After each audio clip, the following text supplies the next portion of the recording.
Carmen tenía 45 años, es la última mujer asesinada en Andalucía, la segunda de esta semana, la novena vida robada en lo que llevamos de año por la cobarde y machista violencia de género. Ha ocurrido en Sanlúcar la Mayor, Sevilla. El marido ha matado a su mujer con una escopeta de caza delante del hijo de ambos, un adolescente de apenas 14 años, y luego, calcando el mimetismo diabólico de otras tantas ocasiones, se ha suicidado. No constaban denuncias previas de maltrato, del que tampoco eran conscientes los vecinos, consternados y sorprendidos por lo ocurrido. Con todo, nos preguntamos, ¿cómo podía tener este hombre permiso de armas si estaba bajo tratamiento psiquiátrico por depresión? La Guardia Civil lo investiga, pero ya no le devolverá la vida a Carmen, ni librarán del golpe y el trauma que torturará de por vida al hijo ya huérfano. De esta lacra que sigue derrochando dolor en pleno siglo XXI, hablamos en unos instantes en un especial sobre violencia machista con la directora general de Violencia de Género de la Junta de Andalucía y con tres expertas, tres ponentes del 6º Congreso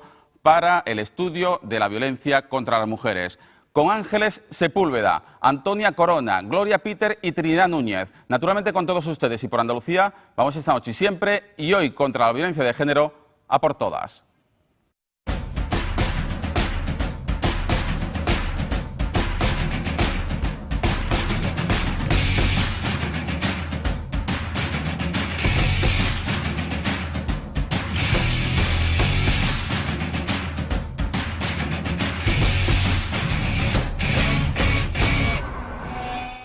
Buenas noches, andaluces. Ha vuelto a ocurrir en Sanlúcar la Mayor, en Sevilla, donde un hombre ha matado a su mujer y luego se ha suicidado. En plena madrugada, Carmen salía de casa a pedir ayuda. Su marido acababa de dispararle. Llegó malherida a llamar a emergencias, pero no pudieron salvarle la vida. Él se la quitaba minutos después y todo sucedía con su hijo menor de 15 años en el domicilio. Que el chiquillo escuchó el tiro y salió para abajo pidiendo ayuda. Según cuentan los vecinos, la pareja iba siempre junta, quizás demasiado. A él le molestaba que Carmen saliera sola. Era una obsesión lo que tenía por ella. Juan tenía que estar en todas las reuniones, en todo. Y ella le había pedido que por favor un poquito de espacio, solo un poquito de aire. Cazador por vocación, tenía armas en casa y utilizó una de ellas. Contaba con 2 escopetas y una carabina, con los permisos en regla a pesar de que sufría problemas psicológicos. Tenía un tratamiento psiquiátrico y bueno. Nadie entiende lo sucedido. En Sanlúcar se descargaba la rabia con lágrimas en el minuto de silencio. Con un aplauso se despide a la 5ª víctima por violencia de género en menos de una semana. Ángeles Sepúlveda, directora general de la Violencia de Género de la Junta de Andalucía. Buenas noches. Buenas noches por decir algo como fórmula de cortesía y muchísimas gracias por acompañarnos en este especial sobre violencia de género en una jornada en la que nos ha vuelto a atropellar otro asesinato. Buenas y tristes noches, Fernando. Es triste tener que saludarnos con este motivo y la verdad es que sí, que es lamentable y desde aquí quiero, aparte de manifestar la más absoluta repulsa y rechazo, dar y mandar todo mi apoyo, todo el apoyo de la institución que represento a la familia y al pueblo de Sanlúcar la Mayor. Un pueblo que ha decretado 3 días de luto oficial, insisto, está consternado, decía el alcalde. ¿Es normal que un hombre que no ha manifestado, o al menos no consta, violencia, maltrato, que no constaban denuncias previas, lleve a este extremo, a su cúspide, la violencia de género? Tendríamos que distinguir si es normal, es lógico o es habitual. Yo creo que no es, que normal no puede decirse que sea normal. Lo que desgraciadamente sí nos lo encontramos. Una persona que está en este tipo de situación y que llega a matar a su mujer. No podemos considerarlo normal, ni lógico, por supuesto. Desgraciadamente ocurre. La Guardia Civil ha abierto una investigación porque no se explica cómo este hombre, que tenía licencia para tenencia de armas de caza, podía seguir continuando con esta licencia cuando llevaba un tiempo prolongado bajo tratamiento psiquiátrico por depresión, y estas licencias hay que renovarla cada 6 meses. ¿Cómo se puede explicar esto a la sociedad? A mí me resulta también inexplicable y yo también me pregunto qué es lo que ha ocurrido ahí. Pienso que el tema de la arma, enormemente delicado, como tantos temas de este tipo, el tema de la arma hay que revisarlo porque la tenencia de armas siempre es un factor de riesgo. Yo creo que las mujeres y los hombres debemos tener conciencia, y también a nivel de vecindario, que cuando una persona tiene armas en casa debe ser una persona profundamente equilibrada, pero que es que además no puede haber ningún tipo de problema. De todas maneras, no vamos a olvidar que aquí el único problema que hay es el machismo. No vamos nunca a justificarlo con la situación de que, en este caso, la persona que ha asesinado pues pudiera tener otros problemas aparte. Es la única explicación. Además de eso, el tema de la tenencia de armas en una persona que tiene cualquier tipo de problema o cualquier tipo de trastorno es terrible. Eso hay que estar revisándolo en su tiempo. Aquí la principal víctima, no hay lugar a dudas, es la mujer asesinada, que ya mañana recibirá cristiana sepultura, mañana será el funeral en San Lucas la Mayor, pero hay una víctima silenciosa que durante muchos años ha estado siempre oculta, que son los niños. En este caso un adolescente de 14 para 15 años, a punto de cumplir 15 años, 14 años concretamente, que se le ha destrozado la vida a ese chaval. Bueno, este chaval, por supuesto que se le ha destrozado la vida, al igual que los más de 120 huérfanos que desgraciadamente hay por violencia de género, que tienen su vida destrozada, que yo espero que con ayuda psicológica y con el apoyo que sin duda se le dará, tanto familiar como social, pueda, si no superar, por lo menos rehacerse en la medida de lo posible. Las víctimas, primero se le llamaba secundaria, pero son víctimas primarias, que son los hijos e hijas, muchas veces también son asesinados a manos de sus padres. Y luego pues toda la situación que han estado viviendo y que ven, sin duda alguna, es terrible. Hay otras víctimas también que quiero recordar, además de los hijos e hijas, otros familiares directos. Muchas veces pues también, hace poco ha habido también otro caso, ha matado a la madre de la mujer, y no tenemos que llegar siempre a este extremo del asesinato. Es que otras víctimas son también otros familiares cercanos. Y si vamos agrandando, como si esto fuera un efecto gota de agua, no vamos a hablar solo de las víctimas más cercanas, la familia, y cada vez se agranda más el vecindario, la ciudad y al final toda la sociedad, porque es que toda la sociedad es víctima de la violencia machista. Esto no nos lo podemos permitir en una sociedad democrática y desarrollada como la que estamos. Sin lugar a dudas, la onda expansiva de la violencia de género no tiene límites. Sí, es tremendo, debería tenerlo, pero es cierto que la onda expansiva de la violencia de género afecta a toda la sociedad. Ángeles Sepúlveda, directora general de Violencia de Género de la Junta de Andalucía, le hemos invitado para hablar precisamente del 6º Congreso, de aquel cónclave que concluyó ayer, en el que 1.500 expertos, 1.500 ponentes reflexionaron sobre los mecanismos para intentar amortiguar o erradicar esta lacra del siglo XXI, sobre todo en los colectivos más vulnerables. Allí se dejaron en este Congreso muchísimos mensajes. Le invito en primer lugar a ver algunos que nos resumen nuestros compañeros.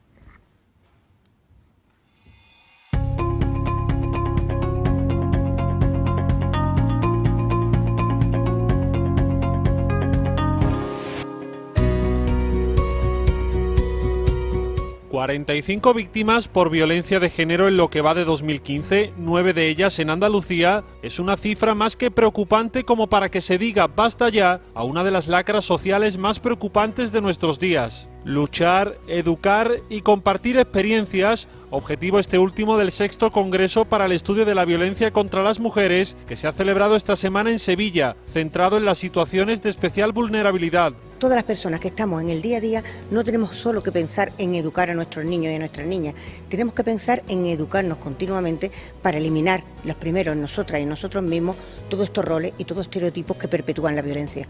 Educar para evitar cifras de violencia de género impactantes como las de este año. Una educación que los expertos coinciden debe comenzar en las aulas de los centros escolares. Ahora mismo en las aulas formamos en inglés y en matemáticas, pero no hay coeducación, no hay campañas específicas de prevención contra la violencia de género. Precisamente son la juventud y la adolescencia dos grandes factores de vulnerabilidad en la actualidad. Y es que casi un 30% de las chicas entre 15 y 19 años han sido maltratadas por sus parejas, según la Organización Mundial de la Salud. En la adolescencia la violencia de género se manifiesta de forma diferente. Los mecanismos que utilizan los agresores más jóvenes pues, son mecanismos poco diferentes a los que utilizan los agresores adultos sobre mujeres adultas.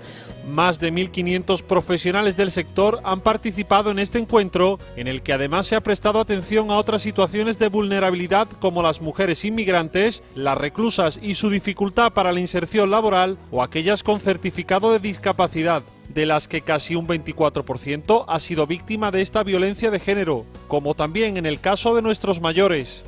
están mejor viviendo en nuestras casas que en las suyas, les privamos de vivir en sus casas, vendemos su piso, las vamos llevando de casa en casa, las madres o los padres, pero bueno, yo hablo de las mujeres, ¿no? Y transversalmente a estos modos de violencia está el papel de unos medios de comunicación que, según los expertos, no aplican del todo el protocolo en la mayoría de los casos.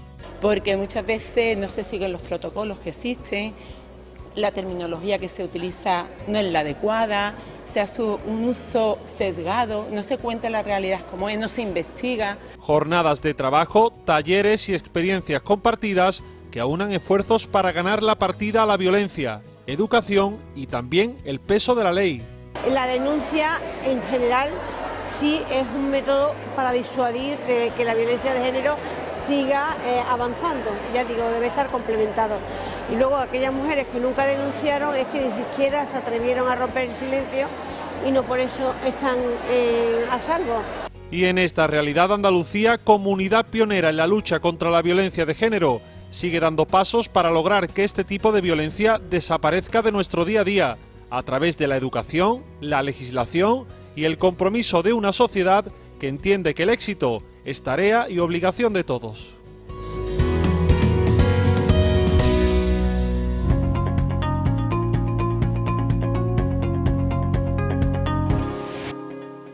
Ángeles Sepúlveda, ¿cómo cree usted que deberá ser recordado este cónclave? Bueno, este cónclave yo creo que ha sido un encuentro muy importante, no solo por el número de profesionales que allí se han unido y por la calidad y el elevado nivel que había tanto en la participación, en las conclusiones, en todo lo que se trataba. Pero yo creo que lo más importante ha sido la sensibilización que a su vez ha generado y el efecto multiplicador que sin duda va a generar. Mientras más profesionales se formen, mejor será la detección futura de la violencia de género y, lógicamente, más podremos ayudar a las víctimas. Eso está claro. Y yo creo que también es muy importante la sinergia que se ha creado respecto a la coordinación. Al confluir distintos profesionales de distintos ámbitos, pues se ha visto cómo esta unión multidisciplinar hace la fuerza y mejorará sin duda toda la situación actual que nos encontramos. Un congreso, señora Sepúlveda, que ha puesto el acento en los colectivos más vulnerables, que más riesgo tienen de sufrir la violencia de género, como son las mujeres discapacitadas, las inmigrantes, las adolescentes. ¿De qué medidas han hablado para erradicar la violencia en las mujeres que tienen más peligro de sufrirla? Bueno, yo primero quería aclarar, Fernando, no es que tengan más riesgo. El riesgo de sufrir la violencia de género simplemente era el hecho de ser mujer. Eso es lo que te hace el riesgo. El hecho de tener una situación de vulnerabilidad, como la discapacidad o que ser una mujer desempleada, son riesgos. Te quita capacidad de respuesta. Exactamente, te quita capacidad de respuesta, dificulta la detección, dificulta también la atención a la víctima muchas veces y, por supuesto, entorpece la prevención. Lo único que estamos hablando en estos casos de especial vulnerabilidad es de una doble o una triple discriminación. Ese sería el punto esencial. ¿Cómo se afrontaría? Pues se afrontaría primero como mujer y después en esta situación de doble discriminación. Es decir, todas las herramientas que hay contra la violencia de género, la educación, la atención a las víctimas, la coeducación, la legislación aplicándola y además el hecho de tener una situación de vulnerabilidad, por ejemplo, en una discapacidad, en una situación de inmigración, ayudar y potenciar todos los factores que la hacen especialmente vulnerable derivado de esta segunda situación de discriminación. Hablemos de esa coeducación, un término que se ha empleado mucho en el Congreso, como acabamos de ver. Es un sexto conclave de violencia de género que ha apostado por las nuevas masculinidades como palanca de cambio social. ¿Cómo invertimos esa ecuación perversa de superioridad del hombre sobre la mujer que ha instalado la sociedad? Pues ya se ha comentado, con educación, precisamente ahora la ley andaluza de igualdad, que en estos momentos está en trámite parlamentario, hace gran incidencia, como sabemos, en la coeducación y una gran apuesta en este sentido por las nuevas masculinidades. Las nuevas masculinidades lo que hace es revertir o invertir los roles, es decir, el hombre tradicionalmente educado como chico, como hombre, con todo el machismo que ello entraña, y la mujer en el papel estereotipo de sumisa. En este caso, dentro de la educación y de la educación en igualdad, la apuesta de la Ley de Igualdad y la gran apuesta también de la Junta de Andalucía es romper los roles y estereotipos sexistas que lo que impiden es, al fin y al cabo, no solamente un desarrollo como persona, sino un desarrollo como sociedad democrática, potenciar la igualdad desde lo más básico, desde la educación, desde la infancia. ¿Cuánto daño, señora Sepúlveda, le hace a la igualdad de género, a acabar con esos roles, a las masculinidades, la educación segregadora por sexo? Es decir, lo que siempre ha sido los niños con los niños, las niñas con las niñas, que en Andalucía tiene ejemplos en colegios privados a los que la Junta está intentando negar el concierto. Le hace un daño terrible, porque ya estamos segregando, estamos diferenciando. El daño, pero cuando pensamos, no es que sea el daño a la coeducación, es que se le hace daño a la igualdad y al desarrollo de una sociedad.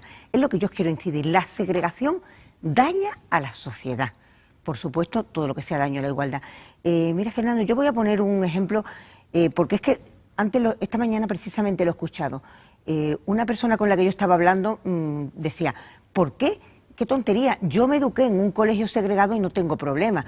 Bueno, es que en una sociedad actualizada no tiene eso que existir. Es como decir, yo aprendí a escribir en un pizarrín, bueno, pero es que ahora mismo tenemos también ordenadores.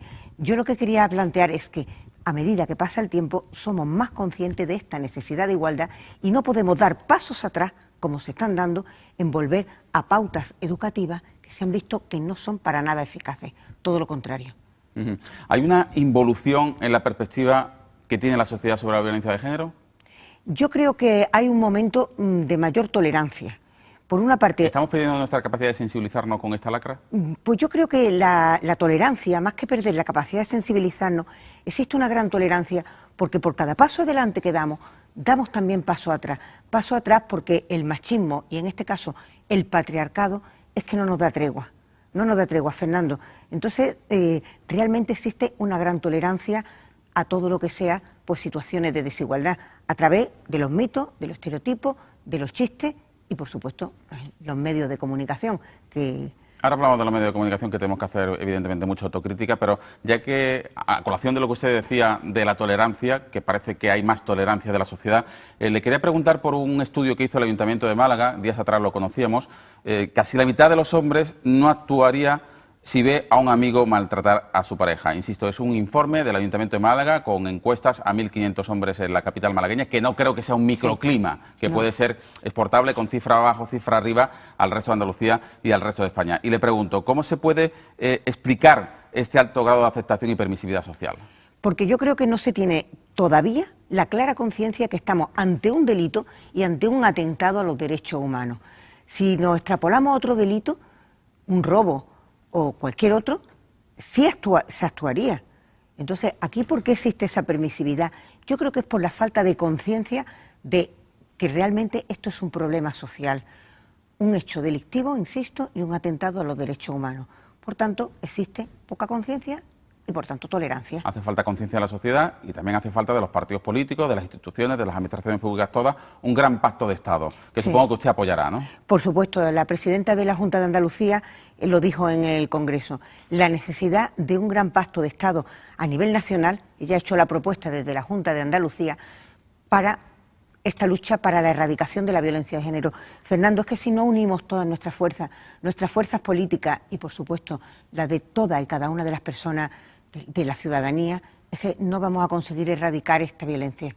Permítame que incida nuevamente y que vuelva a un asunto del que hablábamos antes brevemente. 44 niños asesinados en una década, 26 perdieron la vida durante las visitas de los padres separados. ¿Ser mala pareja o ser machista implica riesgo para los niños? Para mí sí, para mí y para cualquier persona que entienda de educación también. Un mal marido nunca puede ser un buen padre. Esa frase lo hemos dicho continuamente.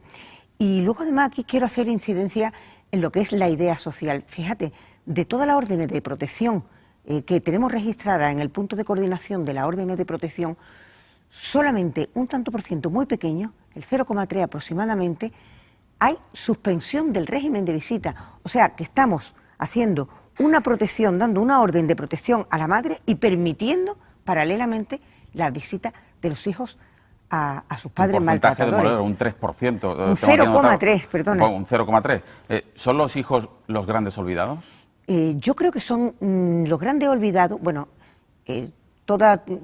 son también las víctimas, todas las víctimas son las grandes olvidadas. Quiero volver a recordar que, por ejemplo, de estos 44 menores muertos, 26 de ellos, o sea, un poquito más de la mitad, lo han sido durante el régimen de visitas. Es terrible.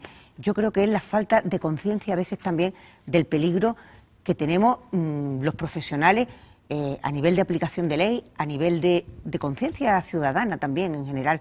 No somos conscientes del peligro que se está corriendo y el peligro que corren en este caso los hijos y las hijas de las mujeres. La limitación del sistema, la falta de recursos para investigar, el constante cuestionamiento de la palabra de las mujeres hasta que se condene un 70% de lo denunciado, o sea, un 30% queda impune. ¿Hay demasiada impunidad a su juicio dentro de la denuncia de las mujeres? Yo creo que hay mucha impunidad. Insisto muchísimo, la impunidad no solamente va a nivel de que haya pocas condenas, la impunidad es una impunidad social, como hemos comentado y ha demostrado este estudio de Málaga. Y la impunidad, ¿saben qué se muestra? Precisamente en los recortes presupuestarios que hemos tenido. En estos recortes presupuestarios que a nivel del Gobierno central ha habido, lo que está favoreciendo es la impunidad. Recortes presupuestarios en políticas sociales, en coeducación. Todo esto impide la prevención y favorece la impunidad. Es una forma más de tolerar la violencia. Algo estamos haciendo mal los medios de comunicación, porque sí es cierto, según un informe del Consejo Audiovisual de Andalucía, que conocíamos días atrás, hay un aumento del 37% de las noticias en televisión dedicadas en estos últimos 5 años a la violencia de género, con un 46% de incremento en el tiempo emitido, sin que ello haya venido correlacionado con un mayor incremento de casos de violencia de género. O sea, se dedica más tiempo, pero, insisto, algo debemos estar haciendo mal cuando ese mayor espacio, esa mayor implicación de los medios no está teniendo traducción en una bajada de los porcentajes de los números de mujeres asesinadas. Pues, Fernando, estoy totalmente de acuerdo contigo y no sé qué es lo que ocurre y está ocurriendo. Y voy a poner en concreto el ejemplo de hoy.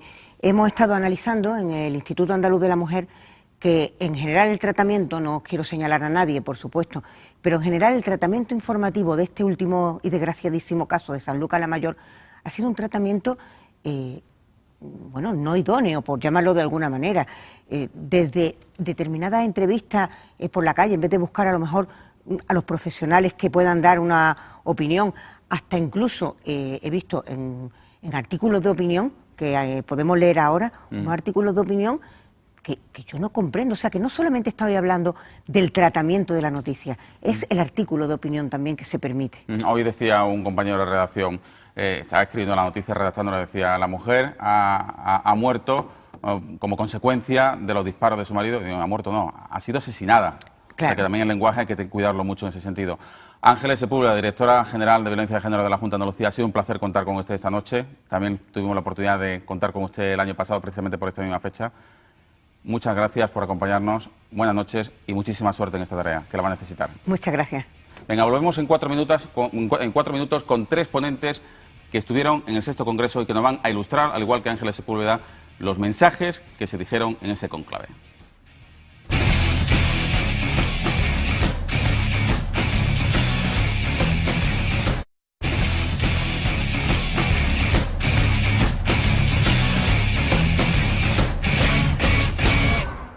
Esta noche vamos a por todas contra la violencia de género. Nos acompaña Ángeles Sepúlveda, que es la directora general de Violencia de Género de la Junta de Andalucía, a quien agradecemos que nos siga acompañando en este espacio, en A por Todas especial, y vamos a saludar a las 3 ponentes, 3 expertas en la materia que nos acompañan también esta noche. Antonia Corona, profesora de la Universidad Pablo de Olavide de Sevilla. Es diplomada en Trabajo Social y licenciada en Antropología por la Universidad de Sevilla. Ha trabajado durante 13 años como técnica del área de participación y asociacionismo de mujeres en el Instituto Andaluz de la Mujer. Antonia Corona, buenas noches. Hola, buenas noches. Y muchísimas gracias por acompañarnos. Muchas gracias. Yo quería poner el acento en una primera pregunta a cada una de vosotras, ya luego entramos en debates, en tertulia, vemos los mensajes que hemos podido recabar del Congreso. En las 3 formas de violencia de género en la que ponías el acento, ¿no? En la estructural, que es la común de todo el mundo, la simbólica, quizá la más infantil, como bien la describías, y la institucional, ¿no? Explícanos un poco cómo se puede perseguir o intentar derrumbar esta triple estadística que haces y sobre todo a quién afecta concretamente? Bueno, ese análisis que yo hago es fruto de una investigación que he hecho durante 5 años trabajando con mujeres con diversidad funcional física. Entonces yo lo que trabajaba realmente era cómo eran sus procesos participativos, porque como ya has dicho, pues es donde he trabajado durante muchos años de mi vida.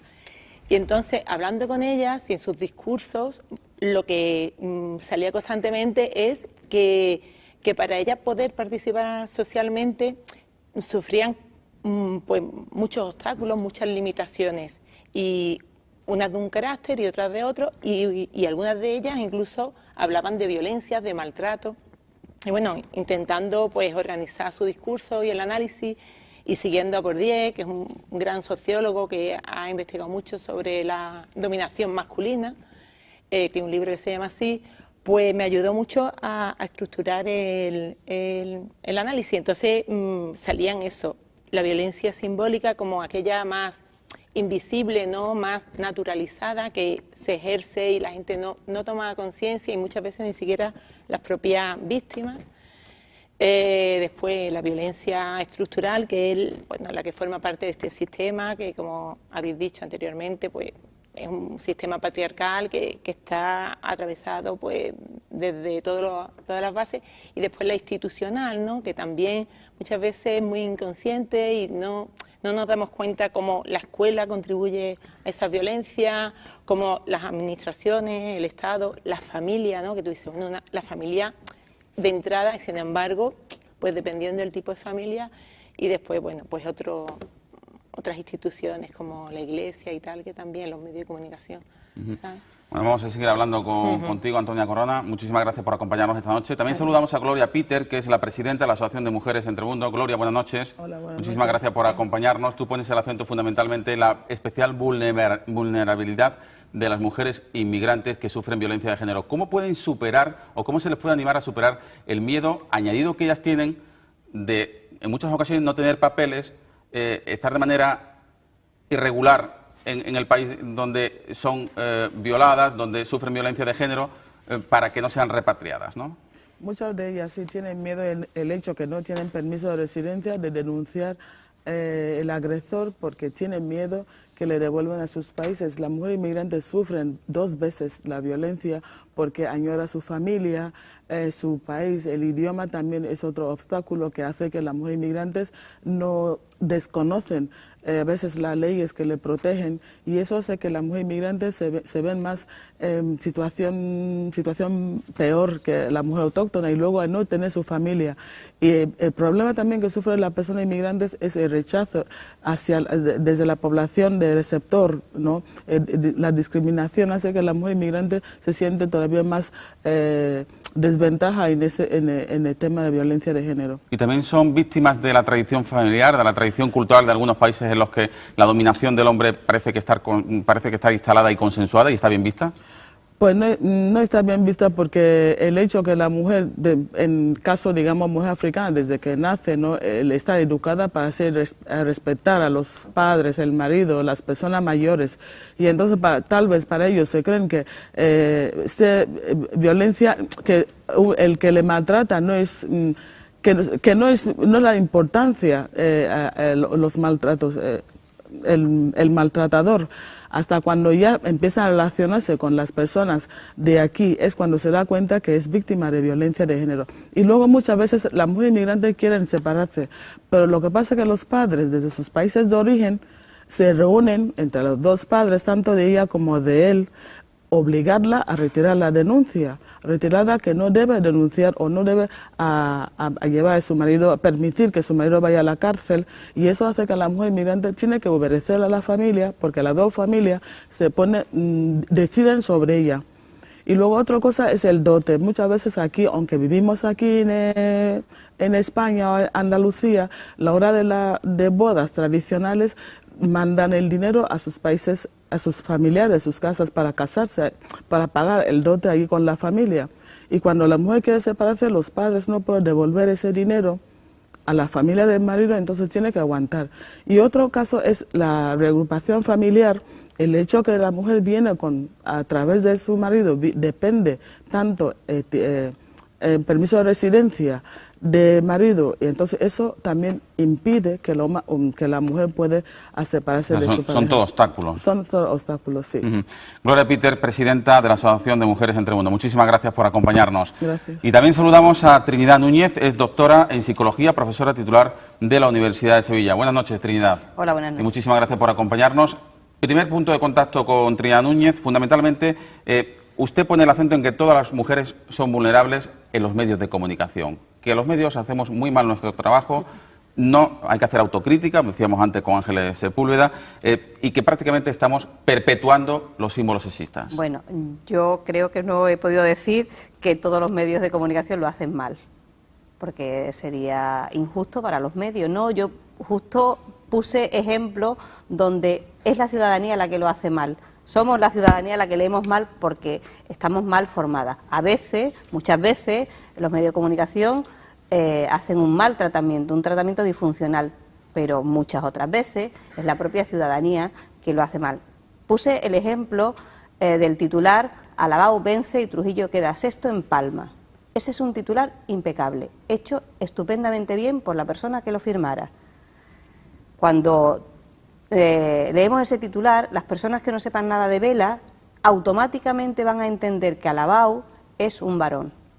Y eso lo hace la persona que lee, no quien lo escribió, que seguro que sabía lo que estaba haciendo, porque luego cuando se lee el artículo aparece Marina Alabao. No, estamos jugando en un partido de a dos, ciudadanía, de a tres, ciudadanía, medios de comunicación e institución. Y eso es lo que estuve defendiendo. Hay un error sistemático en los medios de comunicación, y ahí, insisto, yo también me incluyo, y en los medios donde trabajo, que ¿por qué a los hombres se les llama por su apellido y a las mujeres por su nombre? Sí, ese sí que es un problema. El ejemplo, bueno, sí, es el que decía sí, efectivamente, sí, ¿no? sí. El de Marina Alabao. Sí. Es un error porque hemos aprendido, y es algo histórico, está en nuestro imaginario, que los hombres se desenvuelven con natural en lo público y las mujeres podemos ir al ámbito público sin dejar el privado que nos corresponde. Y ahí nos seguimos moviendo, de tal manera que en cualquier situación es raro que a las mujeres se nos nombre solo por nuestro apellido. Lo normal es que se nos nombre en sitios públicos cuando la persona que coordina este sitio público es cuidadosa, nos nombra por nuestro nombre de pila más nuestro apellido, que es lo que usted ha hecho, pero pocas veces se nos va a nombrar por nuestro apellido. Y sin embargo es muy fácil que a los varones en los ámbitos públicos se les presente por su apellido o se hable de los varones por su apellido sin que sea ningún problema. En la clase política, bueno, en la clase política hay permanentemente el señor Rajoy y el señor Mas. El señor Zapatero, claro, el señor Aznar. Efectivamente. Susana. Eso es. En vez de decir señora Díaz, ¿no? Eso es. Y es tremendo. Y eso lo tenemos que revertir, lo tenemos que invertir. Pues con Ángeles Sepúlveda, con Gloria Peter, con Antonia Corona y con Trinidad Núñez vamos a iniciar una tertulia y en primer lugar les invito a que escuchen y vean a una persona que ustedes conocen efectivamente, es médico forense, el exdelegado del Gobierno para la Violencia de Género, Miguel Lorente. Sí, siempre hay relación, no es la única causa, pero evidentemente los machistas y los machistas que ya están dentro de la violencia no contemplan una manifestación en contra del machismo como si fuera una manifestación por otro tipo de reivindicación, como si fuera una manifestación por algún elemento deportivo. Ellos se sienten cuestionados y atacados con ese tipo de manifestaciones y utilizan el lenguaje habitual, que es el lenguaje de la violencia, incluso hasta el punto de poder llevar a matar a las mujeres que ya previamente estaban pensando matar. No es la causa de la violencia ni la causa del homicidio, pero sí es un factor más que ellos utilizan para reforzarse en su posición y actuar de manera consecuente a la misma. Tenemos testimonios de víctimas que cuentan, después de sobrevivir a una agresión, que muchas veces cuando estaban en casa y veían una noticia decían cualquier día de estos te va a pasar lo que le ha pasado a esa mujer, y tenemos el estudio estadístico que demuestra que hay una asociación después de un homicidio previo. Entonces son factores que influyen, no podemos ser reduccionistas y pensar que se debe a la información o a la noticia, pero sí es un factor más que debemos de considerar a la hora de valorar el riesgo. Miguel Lorente, a propósito de la marcha contra las violencias de las mujeres el pasado sábado se le preguntaba si había algún tipo de casualidad o causalidad respecto al repunte que hemos sufrido esta semana. Recordamos, 5 mujeres asesinadas, 2 de ellas en Andalucía. Y os pregunto, y planteo aquí para la tertulia, como decía Miguel Lorente, la escenificación, la repetición de las noticias, las marchas, las manifestaciones de las mujeres, la mayor concienciación activa aún más al agresor. ¿Compartís esa reflexión? Yo que creo que Miguel no ha dicho que active más al agresor. Pensar que activa más al agresor es una idea reduccionista de lo que verdaderamente ocurre. No se activa por esa manifestación. El agresor lo que hace es que se siente legitimado, no que lo active. Es que la interpretación yo creo que es diferente. Se siente legitimado en decir, bueno, pues voy a hacer esto, pero nadie le está legitimando. Esa idea estaba ya previamente en la mente del agresor. Nunca podemos considerar que porque haya un acto de repulsa le estamos dando idea a alguien, todo lo contrario. Todo lo contrario. La repulsa social existe y debe existir, es más, donde debe estar el efecto imitación es en la repulsa, nunca en la agresión. Y cuando digo activar, no digo efecto llamada, ni creo que me han interpretado mis palabras, pero bueno, seguimos con el debate. Tan que es de entrada no, que fue el caso de Ana Orante en 1997, 4 de diciembre, el que después de salir esta señora de 60 años, granadina, en televisión contando que su marido pretendía quemarla viva y que luego se contara que en efecto su marido, que jamás se habla de su nombre, y se llamó José Pareja Avivar y murió en la cárcel después de estar 7 años ingresado allí. Bueno, el caso de Ana Orante fue absolutamente un punto de inflexión y la televisión en este sentido lo que hizo fue ayudar a destapar una situación que había estado absolutamente oculta durante muchos años. Antonia Así Corona, que en ese sentido fue estupendo que se pudiera hablar.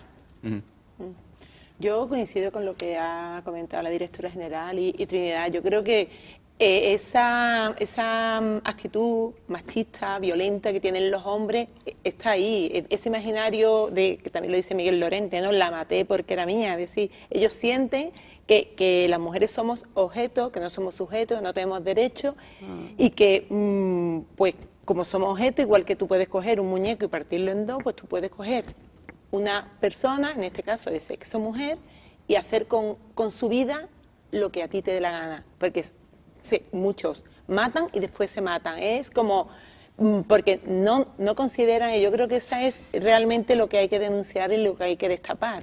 Porque cuando actúan, no ven delante a una persona con derecho, una persona con igualdad de posibilidades y de pensamiento y de acción que ellos, sino yo cojo un pan y lo parto, yo cojo un animal y le pego un tiro, pues. Entonces yo creo que eso es realmente lo que pasa por su mente.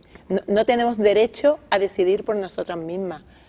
Yo no soy especialista en violencia de género y lo sabe todo el mundo, pero a mí me da la impresión que es el hecho de pensar por los demás es lo que realmente hace que se tome esa frontera, ¿no? Yo tengo derecho sobre ella y ella no tiene derecho ni sobre mí, por supuesto, y tampoco sobre ella. Evidentemente una balanza desnivelada. Claro, yo estoy de acuerdo con ellas tres porque si no llegan a hacer esas denuncias o a protestar, habrá muchos casos que desconocemos. Yo incluso eso está reduciendo porque cuanto más de esos países, voy a decir como Latinoamérica o África, cuántas mujeres mueren que no salen a la luz. Yo veo vídeos a través de Facebook, no sé qué, dentro de los países en vía de desarrollo, las palizas que los hombres meten a sus mujeres es de pena y los vecinos no hacen nada. Simplemente lo graban con el móvil y lo suben a Facebook y no denuncian. Y luego tú no puedes denunciar en África o en muchos países a latinos. ¿Por qué crees que muchas mujeres inmigrantes están aquí? Casi 80% de las mujeres inmigrantes que se encuentran fuera de sus países es por huir de violencia de género. Por eso vienen, porque no pueden denunciar, porque no hay protección. Yo creo que las mujeres no deben callarse primera cosa que se notan sobre violencia, tienen que denunciar y abandonar las el mujeres marido. No tienen que callarse y la sociedad no se puede callar. No se puede Estábamos callar, diciendo que lo que hay que hacer es denunciar. salir. La manifestación del Claro. día 7 de 25, noviembre sí. fue una llamada de atención a toda la sociedad y fue realmente impresionante. En sintonía, perdón. Es la reflexión de Trinidad Núñez, Ángeles Sepúlveda. Quiero cambiar el mensaje y pensar también que en actos como, por ejemplo, la gran manifestación del 7 de noviembre o incluso el Congreso, reunión de tantas personas profesionales, tanto rechazo social, ¿cuántas mujeres estamos salvando? No solamente pensar cuántas son asesinadas después, que eso es lo más terrible que puede ocurrir, sino cuántas mujeres estamos salvando y cuántas mujeres no solamente salvando de morir, sino también de una situación que se podría prolongar años. Yo quiero dejar esto también sobre la mesa porque de verdad el mensaje también tiene que ser positivo, no solo pensar en qué está ocurriendo. ¿Se está avanzando en las estadísticas? Yo creo que se están avanzando, sobre todo porque a medida que haya más situaciones que salen a la luz, más denuncias, significa que se va conociendo más. Significa que se va visibilizando. En ese sentido yo quería añadir a lo que la compañera de la Pablo de la Vide señaló antes de los tipos de violencia, la violencia psicológica, que esa también es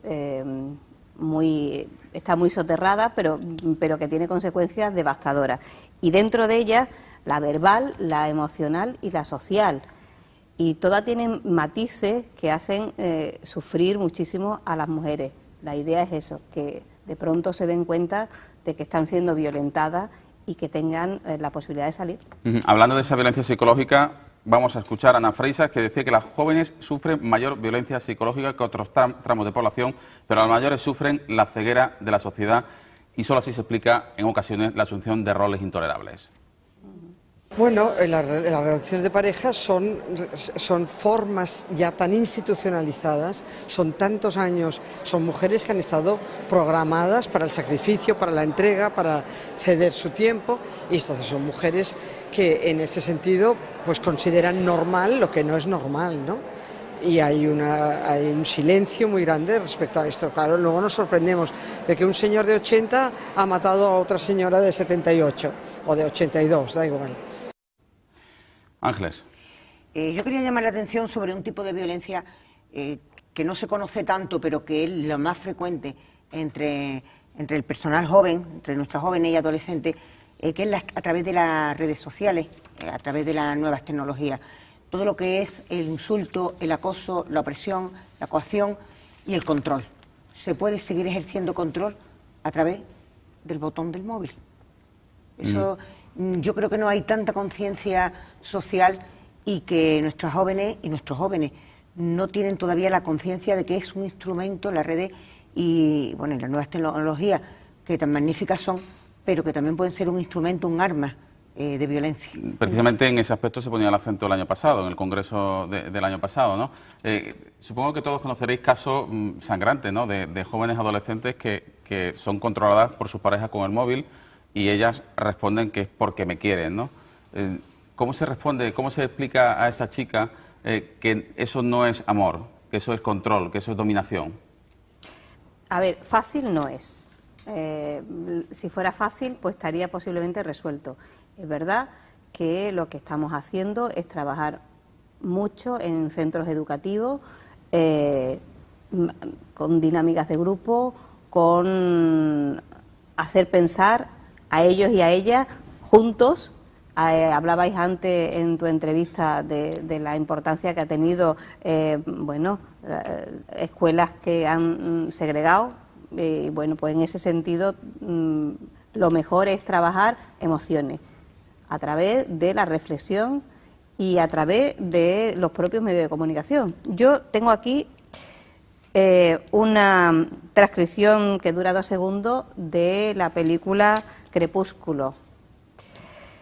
Dice Edward: dice Bella, tus trastornos de personalidad son como latigazos. Edward: te dije que era mejor que no fuéramos amigos, no que no quisiera serlo, dice Bella. ¿Qué significa eso?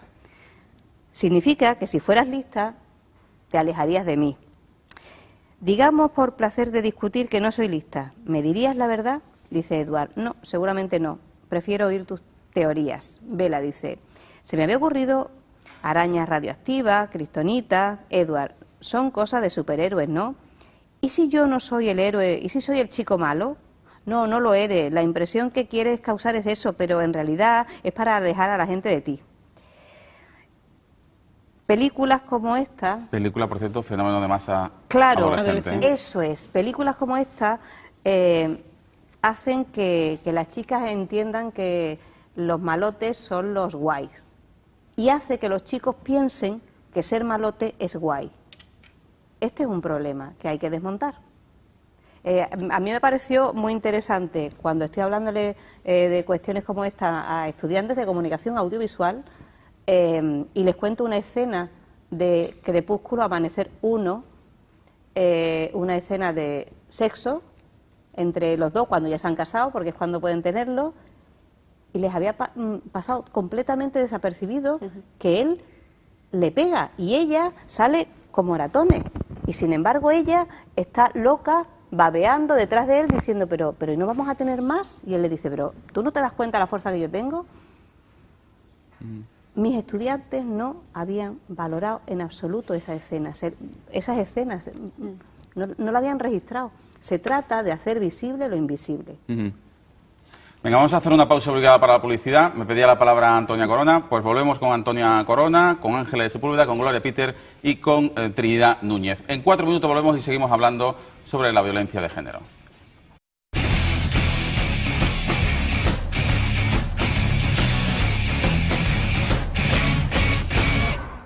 Esta noche vamos a por todas contra la violencia de género, un especial en 8TV Andalucía en compañía de Ángeles Sepúlveda, que es la directora general de violencia de género de la Junta de Andalucía, Gloria Peter, que es la presidenta de la Asociación de Mujeres Entre Mundos, Trinidad Núñez, doctora en psicología, profesora titular de la Universidad de Sevilla, y también Antonia Corona, profesora de la Universidad Pablo de Olavide de Sevilla. Con las 4 estamos analizando los diferentes aristas de la violencia de género, de la cobarde y machista violencia que tortura a las mujeres, a una sociedad que no es capaz de superar este trauma, este problema, y no sabemos si estamos poniendo, o si las administraciones públicas están poniendo los medios suficientes. Ahí es donde se está incidiendo ahora mismo. Todas las administraciones públicas, quizá por la cercanía de la campaña electoral, fundamentalmente por parte del Gobierno central, la Junta de Andalucía lo lleva repitiendo desde hace bastante tiempo, es necesario un pacto de Estado, aunar y unificar fuerzas para luchar contra esta lacra.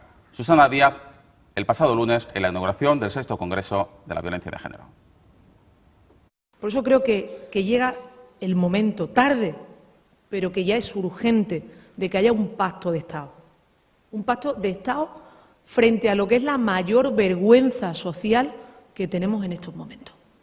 Y en ese pacto de Estado, como bien decía el alcalde, no cabe el echarse en cara unos contra otros, sino arrimar el hombro, porque en otros momentos de la historia reciente de este país, ante un terrorismo de otra índole, nos hemos unido, pues ante el terrorismo machista también. En la misma línea, la consejera de Igualdad y Asuntos Sociales del Gobierno andaluz, María José Sánchez Rubio.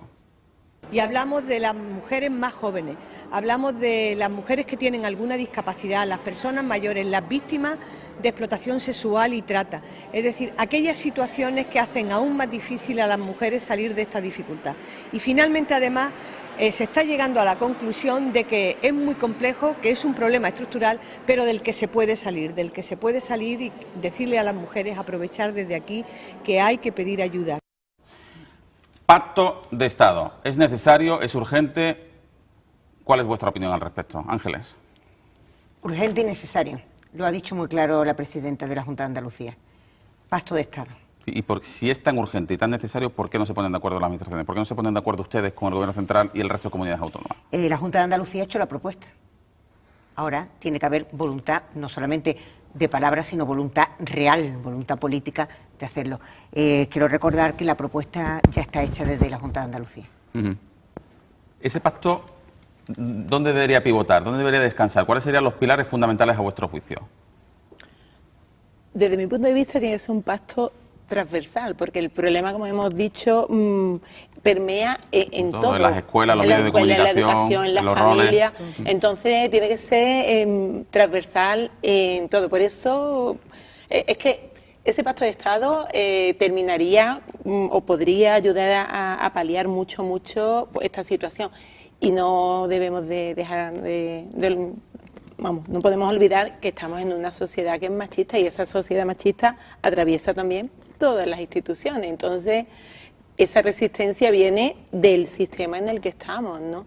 Y la violencia, como decía antes Trinidad cuando leía lo de Crepúsculo, se está naturalizando en muchos contextos, en todos los contextos. Entonces, es natural que pase eso, en las canciones, en lo más cotidiano. Entonces, en el micromachismo doméstico en casi, ese ¿no? micromachismo cotidiano. Ahora, no podemos olvidar que se están haciendo cosas. Yo escuchaba a las compañeras y digo, bueno, el Instituto Andaluz de la Mujer tiene unos materiales magníficos desde hace mucho tiempo que están trabajando en las escuelas, como decía Trinidad, ha sacado últimamente unos materiales para trabajar con las familias, porque es muy importante la actitud de la familia en ese acompañamiento, en la detección del acoso y la violencia en las redes sociales. Es decir, que avances se están haciendo y pasos y paliando la lacra, porque es que a mí el otro día una compañera decía, dice, es que es como un cáncer, que es que se extiende. Entonces, el cáncer hay que frenarlo, hay que operarlo y además hay que hacerle la quimioterapia para que no se... Es un cáncer, pero... Y bueno, pues el equipo médico tiene que ser completo, ¿no? Para frenarlo. Pacto de Estado significará ponerlo como cuestión de agenda en todos los sectores.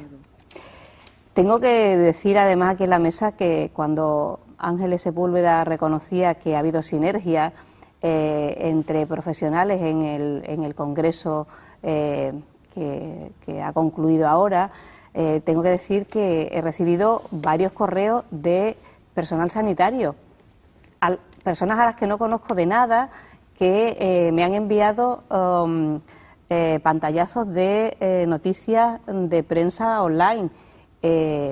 Bueno, me decían, para que tengas más material, para seguir trabajando, pero eso ha pasado por ello. Pacto de Estado significa ponerlo en la mesa como tema prioritario de trabajo, en todos los ámbitos, educativo, sanitario, de acción social, en todos los ámbitos. Y en ese pacto de Estado subimos un escalón más, nos volvemos utópicos, si pensamos también en un pacto casi internacional. Pues yo creo que sí, un pacto internacional será genial porque entonces los gobiernos de los países en vía de desarrollo también pueden incorporar en ese pacto y conocen también qué están haciendo en esta parte de países como en España, Andalucía, para que ellos también tomen medidas, para proteger a sus mujeres, porque cuántas mujeres no vienen de la red de trata, cuántas mujeres niñas no están mutiladas, cuántas leyes protegen a todas esas personas que sufren todos los días y le fuerzan a casarse con personas de 80 años, una niña de casi 20 o 15 años, son todo violencia y sobre todo el tema de violencia machista, donde el hombre se cree que es el dueño de la mujer. En nuestras culturas, como yo te he pagado por ti, tú eres de mi propiedad, yo hago contigo lo que quiero. Creo que nuestros gobiernos deben también levantar, a luchar para que las mujeres no se mueren. Pacto de Estado es también dotación económica. Pacto de Estado no es una declaración de intenciones únicamente. Claro, de las palabras hay que pasar a los hechos. Hay que pasar a los hechos.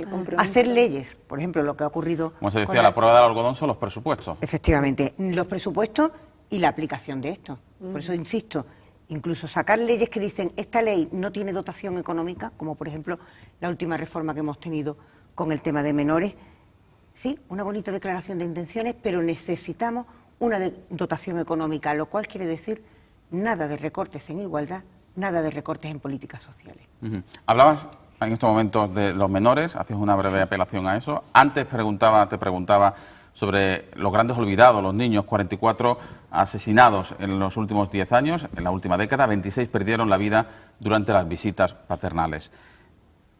Os invito a ver una noticia que hemos recabado hoy en Jaén, porque en un congreso se ha puesto el acento precisamente en estos menores. Se habló mucho de los menores en este congreso, en este 6º congreso, pero también hoy se está hablando en Jaén al respecto. Detrás de las víctimas de violencia de género también están ellos, los olvidados, niños que no solo la presencian, sino que también la sufren. En la última década han muerto asesinados por sus papás 42 niños. Datos estremecedores a los que hay que sumar que más del 66% de las mujeres víctimas de maltrato afirman que sus hijos lo han presenciado. Sabemos que las secuelas a nivel emocional, a nivel académico, a nivel de interacción con los seres humanos, a nivel cognitivo, son terribles. Que vienen de esta misma trayectoria de situación de violencia de la que vienen sus madres. Aunque estén reconocidos ya como víctimas directas en las recientes modificaciones legales, son muchos los colectivos que piden más para estos menores. Además de estudios sobre cómo les afecta, piden formación para saber tratarlos y que los jueces sean más sensibles con el régimen de visitas. Muchos de ellos reproducen patrones bien violentos o bien extremadamente protectores, asumen un papel protector. Las conclusiones a las que llegan los expertos están claras. Queda mucho por hacer para salvarlos, porque la violencia de género no solo les deja huérfanos, también les traumatiza y trastorna de por vida. Como el caso del adolescente de 14 años, a punto de cumplir 15, que ha visto como esta mañana su padre asesinaba a su madre y luego se suicidaba. Queda mucho por hacer, ¿verdad, Trinidad? Con los niños, los grandes olvidados. Queda mucho por hacer, sí. Yo tengo en mi cabeza, yo que pienso en clave audiovisual, estaba pensando ahora mismo el cortometraje Mamás y Papás, donde precisamente se ve cómo hay un comportamiento de imitación y de normalización, porque hay muchos niños, muchas niñas que piensan que las relaciones normales son esas, donde hay violencia verbal, donde hay violencia emocional, se mueven ahí y entienden que eso es lo normal. Gloria. Pues sí, muchos niños que sufren eso, yo creo que al final, en muchas ocasiones, pueden llegar a ser también maltratados. Claro, porque entienden que es lo normal. Eso es lo que han vivido, claro. Y es una pena que tienen que vivir estas situaciones. Como un niño de 15 años ver cómo su papá mata a su madre, ¿qué va a hacer de ese niño? Se aprende a maltratar y se aprende a aceptar el maltrato. Eso es, o sea, que no solamente se aprende a ser agresor, se aprende a ser víctima. Yo con esto quiero recordar que hay un programa de la Junta de Andalucía que atiende, da terapia a, ahora mismo tengo la cifra, 589 niños y niñas han sido tratados en este primer semestre, precisamente hijos de mujeres víctimas, hijos e hijas de mujeres víctimas de violencia de género. Este tratamiento no solamente es para ayudarle a superar las situaciones, sino para enseñar una nueva forma de relación. Bueno, vamos a seguir sumando testimonios que recabamos en el 6º Congreso contra la Violencia de Género, contra las violencias de género en Sevilla estos últimos 3 días. Paula Fernández, coordinadora de atención a adolescentes. Nuevas víctimas, tenemos que seguir trabajando profundamente en las causas que llevan a la violencia machista y seguir trabajando, ¿no? Sobre todo con los más jóvenes, tratando de prevenir llegar a este estado. Nuria Valera, experta en políticas de igualdad. La coeducación ha desaparecido de las aulas. Ahora mismo en las aulas formamos en inglés y en matemáticas, pero no hay coeducación, no hay campañas específicas de prevención contra la violencia de género. Luego eso nos llevamos las manos a la cabeza cuando vemos que año tras año todos los informes nos indican que hay más casos de violencia entre gente más joven, ¿no? Tenemos casos de violencia incluso con denuncias entre las primeras relaciones, entre relaciones de 14 años, de 15 años. ¿Eso qué nos está diciendo? Que no estamos haciendo un trabajo de prevención, que no es cierto que estamos trabajando en las aulas con nuestros niños y con nuestras niñas, que vivimos un simulacro, ¿no? Una especie de velo de la igualdad. Ahora empieza la campaña navideña y vamos a ver cómo el mundo hoy es más rosa y azul que nunca, mucho más de lo que era en mi generación, ¿no? El mundo va a ser estos meses, decía, mucho más rosa y azul. Una gran frase, creo yo. Vamos a seguir sumando testimonios. Juan Ignacio Paz, asesor del IAN, del Instituto Andaluz de la Mujer. El espejismo de la igualdad, que es donde estamos, porque hemos creado leyes, hemos avanzado mucho en igualdad, pero en la igualdad no ha llegado a lo íntimo. Sigue estando en los modelos de pareja anticuados, patriarcales, y el espejismo de la desigualdad oculta el pozo de la desigualdad y de la violencia. Seguir por donde vamos. Yo creo que hay que profundizar mucho más la conciencia social y hay que trabajar mucho más la educación afectiva y emocional. Eso es algo que no estamos haciendo, es algo que yo creo que tenemos que incidir mucho más. Trabajar con las parejas, los modelos de pareja de la gente joven, porque están repitiendo modelos. Y consejos de Miguel Lorente, lo escuchábamos, lo veíamos antes, vamos a volver a ver otro nuevo mensaje del exdelegado del Gobierno para la violencia de género. La única forma de acabar con la violencia de género es acabar con el machismo, es acabar con la desigualdad. Y eso exige educación, exige formación, exige concienciación y exige detección. Es decir, detectar los casos cuando todavía están en la fase incipiente, cuando un hombre asesina a su mujer, lo hace por esos valores, por esa idea de ser hombre que él tiene, por esa idea de salir reforzado, de no permitir que su mujer se salga con la suya. Ellos se van justificando. Para ellos la violencia siempre es provocada, la violencia siempre tiene un sentido positivo porque corrige algo que previamente estaba desviado. Para ellos se refuerzan como hombres y consideran que eso es bueno para la familia, para la mujer, tener una referencia clara, porque ellos dirigen los golpes, por ejemplo, a la cabeza y al tronco, para que el pelo, el cabello y la ropa no señalen a las mujeres. Ellos tienen control, ellos saben llevar a cabo una agresión en una sociedad en la que la cultura dice que eso es normal porque la mujer habrá hecho algo, él se comporta de manera coherente con ese mensaje. Pues mensajes con enorme carga de profundidad, en algunas ocasiones gruesos, complicados de escuchar, difíciles de escuchar.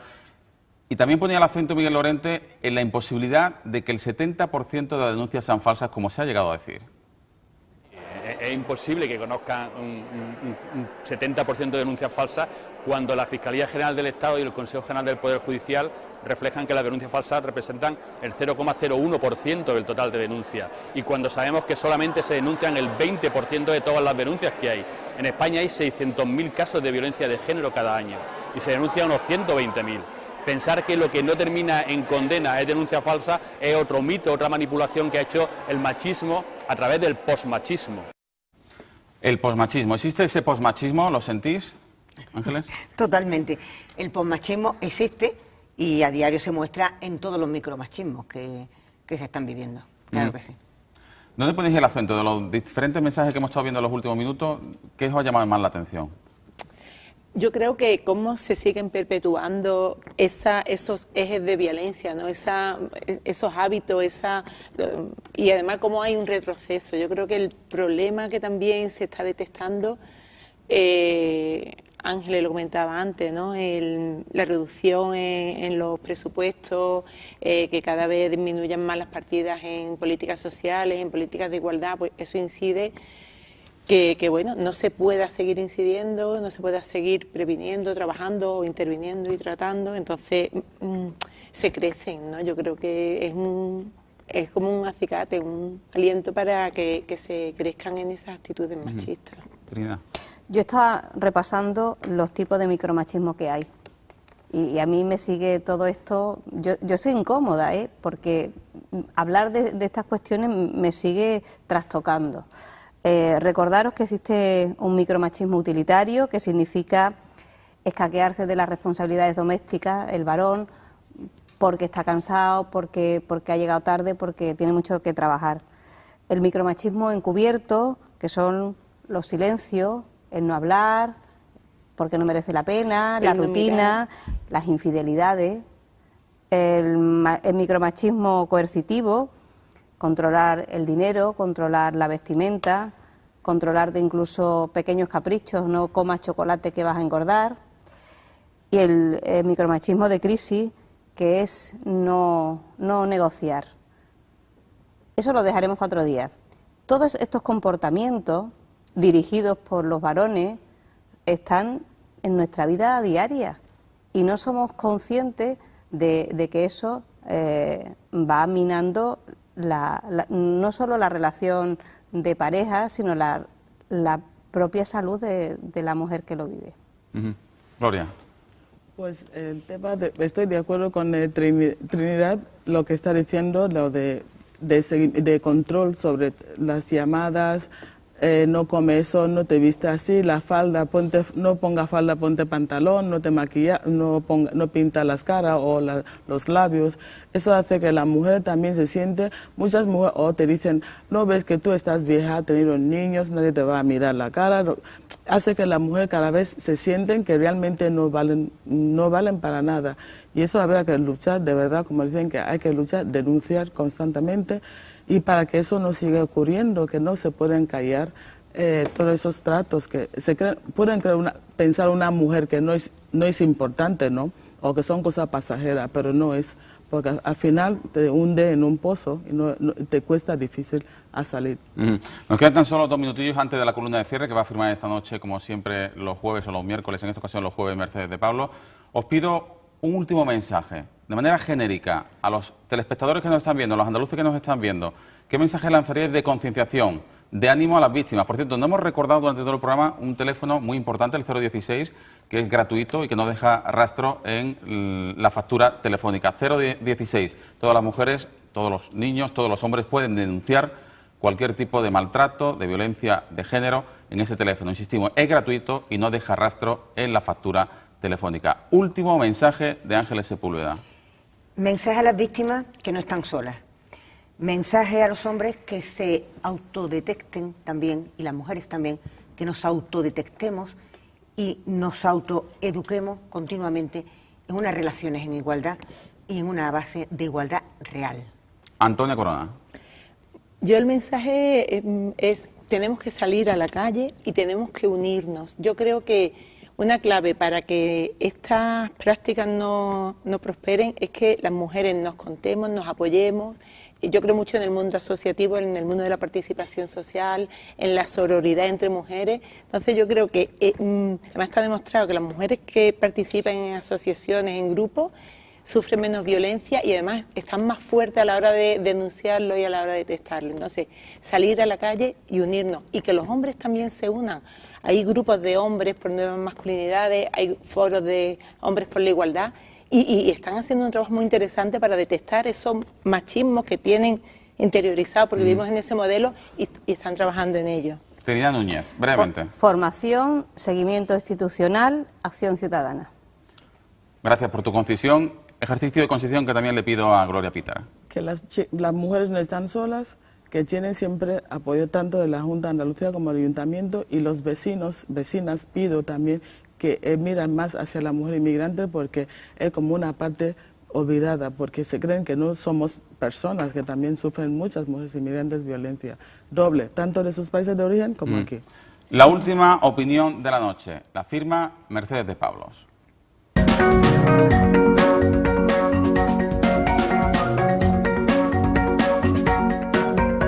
Hola, buenas noches. Enhorabuena a 8TV por afrontar algo tan delicado y que nos afecta a todos y a todas como es la violencia, el terrorismo machista, la llamada violencia de género. Es algo complejo que es importante que afrontemos todos en todos y cada uno de sus aspectos porque nos involucra a todos como sociedad. Sin ninguna duda, los gobiernos, el Estado, tienen la obligación de invertir, como se hizo contra cualquier otro tipo de terrorismo, como se hace contra cualquier tipo de terrorismo, en la protección de las víctimas, en la detección de las víctimas, tanto en la sanidad, en los órganos judiciales, en la escuela. Todo eso está muy claro, pero además, todos y cada uno de nosotros podemos hacer algo para cambiar las conciencias. Porque el patriarcado, que es una manera de organizarnos, de organizar la sociedad, se basa en que el varón es el que manda. Y muchos y muchas contribuimos a que ese patriarcado, esa forma de organizar desigualmente la sociedad, se perpetúe. Por ejemplo, le invito a pensar cuántas veces ha dicho usted que un hombre es un calzonazos. ¿Y sabe lo que dice la RAE que es un calzonazos? Aquel varón que se deja dirigir por su pareja. Nada dice de la mujer que se deja dirigir por su pareja. ¿O cuántas veces usted, de una hija suya, de una conocida, de una amiga, de una pariente próxima, ha dicho que vale tanto que no se merece a su novio porque gana menos que ella, porque tiene menos carreras que ella? ¿Cuántas veces consolidamos una sociedad desigual en lo que Miguel Lorente llama el micromachismo? La violencia de género es seria. Cada víctima no solamente es un fracaso, cada víctima es una alerta para que entre todos construyamos una sociedad en paz y entre iguales. Buenas noches. Gracias a Mercedes de Pablo. Igualmente agradecemos la presencia de Trinidad Núñez, de Antonia Corona, de Ángeles Sepúlveda y de Gloria Peter. Hoy daros las gracias, esta noche daros las gracias, algo más que una forma de cortesía, por el trabajo que hacéis de vuestras respectivas ocupaciones, vuestros respectivos colectivos en una lucha por alcanzar una sociedad más igualitaria, más justa. Buenas noches, muchas gracias. Volveremos la semana que viene con más invitados y los primeros debates en la precampaña electoral. Y como siempre iremos a por todas.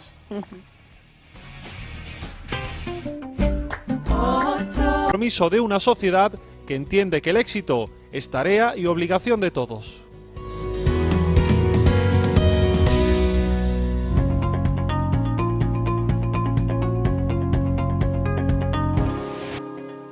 Ángeles Sepúlveda, ¿cómo cree usted que deberá ser recordado este cónclave? Bueno, este cónclave yo creo que ha sido un encuentro muy importante, no solo por el número de profesionales que allí se han unido y por la calidad y el elevado nivel que había tanto en la participación, en las conclusiones, en todo lo que se trataba. Pero yo creo que lo más importante ha sido la sensibilización que a su vez ha generado y el efecto multiplicador que sin duda va a generar. Mientras más profesionales se formen, mejor será la detección futura de la violencia de género y, lógicamente, más podremos ayudar a las víctimas. Eso está claro. Y yo creo que también es muy importante la sinergia que se ha creado respecto a la coordinación. Al confluir distintos profesionales de distintos ámbitos, pues se ha visto cómo esta unión multidisciplinar hace la fuerza y mejorará sin duda toda la situación actual que nos encontramos.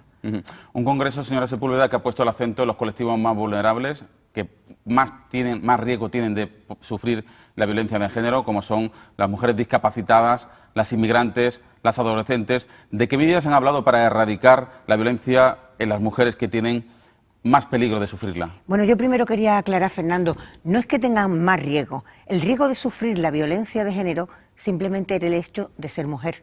Eso es lo que te hace el riesgo. El hecho de tener una situación de vulnerabilidad, como la discapacidad o que ser una mujer desempleada, son riesgos. Te quita capacidad de respuesta. Exactamente, te quita capacidad de respuesta, dificulta la detección, dificulta también la atención a la víctima muchas veces y, por supuesto, entorpece la prevención. Lo único que estamos hablando en estos casos de especial vulnerabilidad es de una doble o una triple discriminación. Ese sería el punto esencial. ¿Cómo se afrontaría? Pues se afrontaría primero como mujer y después en esta situación de doble discriminación. Es decir, todas las herramientas que hay contra la violencia de género, la educación, la atención a las víctimas, la coeducación, la legislación aplicándola y además el hecho de tener una situación de vulnerabilidad, por ejemplo, en una discapacidad, en una situación de inmigración, ayudar y potenciar todos los factores que la hacen especialmente vulnerable derivado de esta segunda situación. Silenciosa, que durante muchos años ha estado siempre oculta, que son los niños. En este caso, un adolescente de 14 para 15 años, a punto de cumplir 15 años, 14 años concretamente, que se le ha destrozado la vida a ese chaval. Bueno, este chaval, por supuesto que se le ha destrozado la vida, al igual que los más de 120 huérfanos que desgraciadamente hay por violencia de género, que tienen su vida destrozada. Que yo espero que con ayuda psicológica y con el apoyo que sin duda se le dará, tanto familiar como social, pueda, si no superar, por lo menos rehacerse en la medida de lo posible. Las víctimas, primero se le llamaba secundaria, pero son víctimas primarias, que son los hijos e hijas, muchas veces también son asesinados a manos de sus padres. Y luego pues toda la situación que han estado viviendo y que ven, sin duda alguna, es terrible. Hay otras víctimas también que quiero recordar, además de los hijos e hijas, otros familiares directos. Muchas veces, pues también, hace poco ha habido también otro caso, ha matado a la madre de la mujer y no tenemos que llegar siempre a este extremo del asesinato. Es que otras víctimas son también otros familiares cercanos. Y si vamos agrandando, como si esto fuera un efecto gota de agua, no vamos a hablar solo de las víctimas más cercanas, la familia, y cada vez se agranda más, el vecindario, la ciudad y al final toda la sociedad, porque es que toda la sociedad es víctima de la violencia machista. Esto no nos lo podemos permitir en una sociedad democrática y desarrollada como la que estamos. Sin lugar a dudas, la onda expansiva de la violencia de género no tiene límites. Sí, es tremendo, debería tenerlo, pero es cierto que la onda expansiva de la violencia de género afecta a toda la sociedad. Ángeles Sepúlveda, directora general de Violencia de Género de la Junta de Andalucía, le hemos invitado para hablar precisamente del 6º Congreso, de aquel cónclave que concluyó ayer, en el que 1.500 expertos, 1.500 ponentes reflexionaron sobre los mecanismos para intentar amortiguar o erradicar esta lacra del siglo XXI, sobre todo en los colectivos más vulnerables. Allí se dejaron en este Congreso muchísimos mensajes. Le invito en primer lugar a ver algunos que nos resumen nuestros compañeros.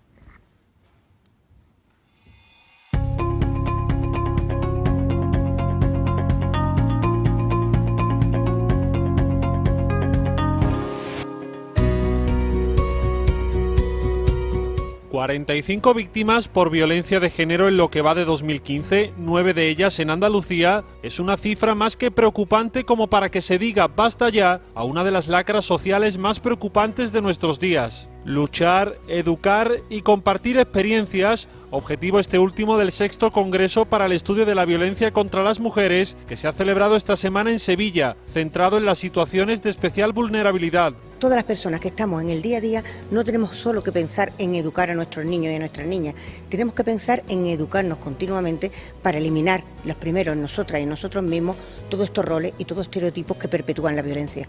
Educar para evitar cifras de violencia de género impactantes como las de este año. Una educación que los expertos coinciden debe comenzar en las aulas de los centros escolares.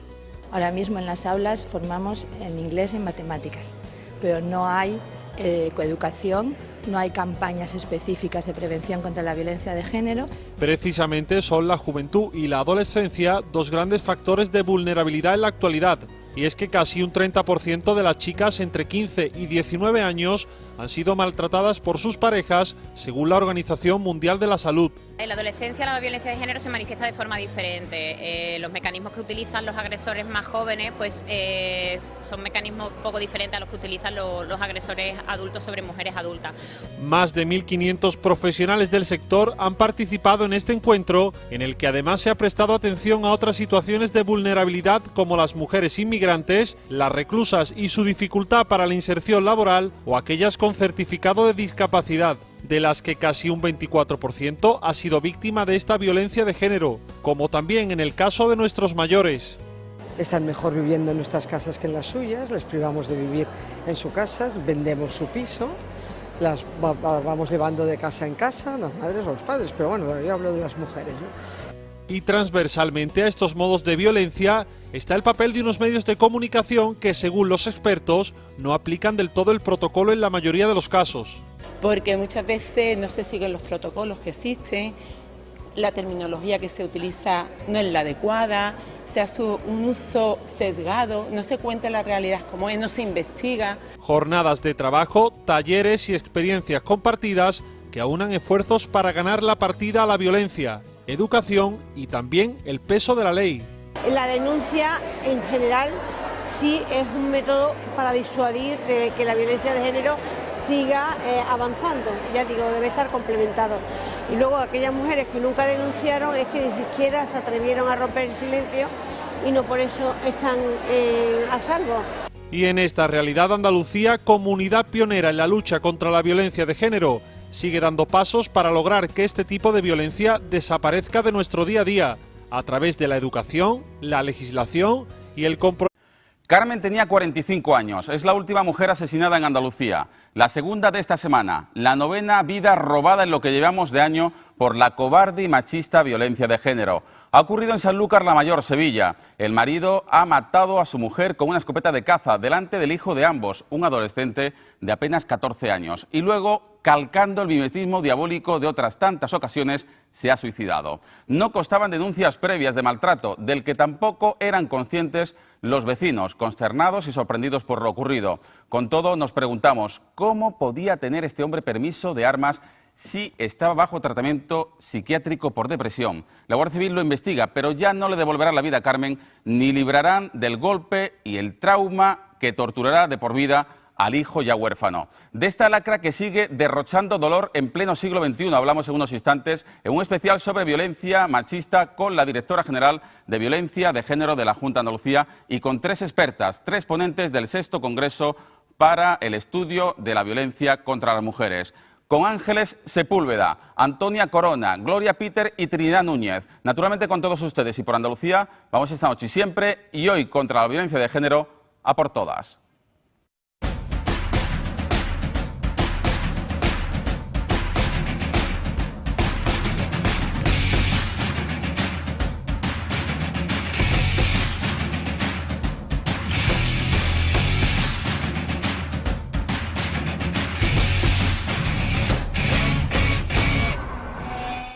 Buenas noches, andaluces. Ha vuelto a ocurrir en Sanlúcar la Mayor, en Sevilla, donde un hombre ha matado a su mujer y luego se ha suicidado. En plena madrugada, Carmen salía de casa a pedir ayuda. Su marido acababa de dispararle. Llegó malherida a llamar a emergencias, pero no pudieron salvarle la vida. Él se la quitaba minutos después y todo sucedía con su hijo menor de 15 años en el domicilio. Que el chiquillo escuchó el tiro y salió para abajo pidiendo ayuda. Según cuentan los vecinos, la pareja iba siempre junta, quizás demasiado. A él le molestaba que Carmen saliera sola. Era una obsesión lo que tenía por ella. Juan tenía que estar en todas las reuniones, en todo. Y ella le había pedido que por favor un poquito de espacio, solo un poquito de aire. Cazador por vocación, tenía armas en casa y utilizó una de ellas. Contaba con 2 escopetas y una carabina, con los permisos en regla a pesar de que sufría problemas psicológicos. Tenía un tratamiento psiquiátrico y bueno. Nadie entiende lo sucedido. En Sanlúcar se descargaba la rabia con lágrimas en el minuto de silencio. Con un aplauso se despide a la 5ª víctima por violencia de género en menos de una semana. Ángeles Sepúlveda, directora general de la violencia de género de la Junta de Andalucía. Buenas noches. Buenas noches por decir algo como fórmula de cortesía y muchísimas gracias por acompañarnos en este especial sobre violencia de género en una jornada en la que nos ha vuelto a atropellar otro asesinato. Buenas y tristes noches, Fernando. Es triste tener que saludarnos con este motivo y la verdad es que sí, que es lamentable y desde aquí quiero, aparte de manifestar la más absoluta repulsa y rechazo, dar y mandar todo mi apoyo, todo el apoyo de la institución que represento a la familia y al pueblo de Sanlúcar la Mayor. Un pueblo que ha decretado 3 días de luto oficial, insisto, está consternado, decía el alcalde. ¿Es normal que un hombre que no ha manifestado, o al menos no consta, violencia, maltrato, que no constaban denuncias previas, lleve a este extremo, a su cúspide, la violencia de género? Tendríamos que distinguir si es normal, es lógico o es habitual. Yo creo que no es, que normal no puede decirse que sea normal. Lo que desgraciadamente sí nos lo encontramos. Una persona que está en este tipo de situación y que llega a matar a su mujer. No podemos considerarlo normal, ni lógico, por supuesto. Desgraciadamente ocurre. La Guardia Civil ha abierto una investigación porque no se explica cómo este hombre, que tenía licencia para tenencia de armas de caza, podía seguir continuando con esta licencia cuando llevaba un tiempo prolongado bajo tratamiento psiquiátrico por depresión, y estas licencias hay que renovarla cada 6 meses. ¿Cómo se puede explicar esto a la sociedad? A mí me resulta también inexplicable y yo también me pregunto qué es lo que ha ocurrido ahí. Pienso que el tema de la arma, enormemente delicado, como tantos temas de este tipo, el tema de la arma hay que revisarlo porque la tenencia de armas siempre es un factor de riesgo. Yo creo que las mujeres y los hombres debemos tener conciencia, y también a nivel de vecindario, que cuando una persona tiene armas en casa debe ser una persona profundamente equilibrada, pero que es que además no puede haber ningún tipo de problema.